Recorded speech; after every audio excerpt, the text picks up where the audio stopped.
Hello বন্ধুরা, আজকের ভিডিওতে আমরা আলোচনা করব জল, কোল্ড ড্রিঙ্কস এবং সফট ড্রিঙ্কস এর মধ্যে পার্থক্য, কোনটি আমাদের শরীরের জন্য ভালো আর কোনটি ক্ষতিকারক, সব জানবেন একদম বিস্তারিত। ভিডিওটি শেষ পর্যন্ত দেখুন এবং আমাদের চ্যানেলটি সাবস্ক্রাইব করতে ভুলবেন না। প্রথমে আসি জলের প্রসঙ্গে। এটি আমাদের জীবন রক্ষাকারী পানীয়।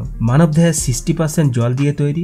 জল পান করলে শরীরের তাপমাত্রা নিয়ন্ত্রণে থাকে, হজম ভালো হয় এবং আমাদের শরীর থেকে বিষাক্ত বর্জ্য পদার্থ বেরিয়ে যায়। প্রতিদিন অন্তত 2 থেকে 3 লিটার জল পান করা উচিত, যা আমাদের শরীরকে হাইড্রেট রাখে এবং বিভিন্ন শারীরিক সমস্যা থেকে মুক্তি দেয়। এবার আসি কোল্ড ড্রিঙ্কস এবং সফট ড্রিঙ্কস এর বিষয়ে। কোল্ড ড্রিঙ্কস বলতে আমরা সাধারণত বোঝাই ঠান্ডা পানীয়, যেমন কোল্ড কফি, মিল্ক শেক ইত্যাদি। এগুলোর মধ্যে কোনটি পুষ্টিকর হতে পারে, তবে অতিরিক্ত চিনি ও ক্যালোরি আমাদের ওজন বৃদ্ধি করতে পারে।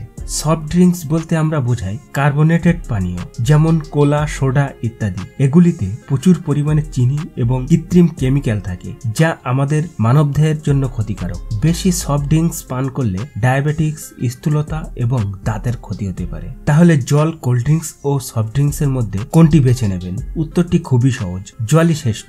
যদি আপনাকে কোনো বিশেষ পানীয় খেতে হয়, তবে স্বাস্থ্যকর কোল্ড ড্রিঙ্কস যেমন ডাবের জল বা তাজা ফলের রস বেছে নিন, আর সফট ড্রিঙ্কস সেগুলি যতটা সম্ভব এড়িয়ে চলুন। তাহলে বন্ধুরা, জল, কোল্ড ড্রিঙ্কস এবং সফট ড্রিঙ্কস এর মধ্যে পার্থক্য এখন পরিষ্কার। তাই আপনারা যদি স্বাস্থ্যকর জীবনযাপন করতে চান, তবে জলকে আপনার জীবন সঙ্গী করুন। এই ভিডিওটি ভালো লাগলে লাইক ও শেয়ার করতে ভুলবেন না এবং এমন আরো ভিডিও পেতে চ্যানেলটি অবশ্যই সাবস্ক্রাইব করতে ভুলবেন না। আজকের মতো এখানেই শেষ করছি। সবাই ভালো থাকবেন, সুস্থ থাকবেন।